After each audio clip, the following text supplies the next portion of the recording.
చెప్పిన ఇతడే శ్రీ వెంకటమున ఎప్పుడు వరములు ఇయ్యగను.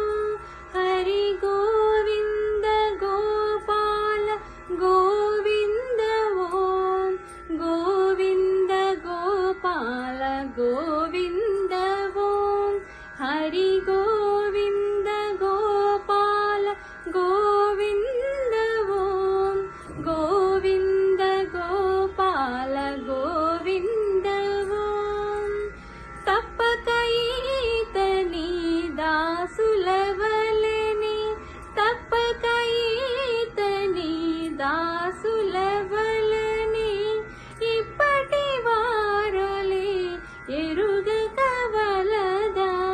తప్పక ఈతని దాసులవలని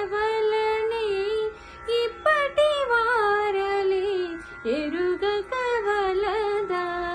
కానరు నాలుగు కరముల వాణిని శ్రీ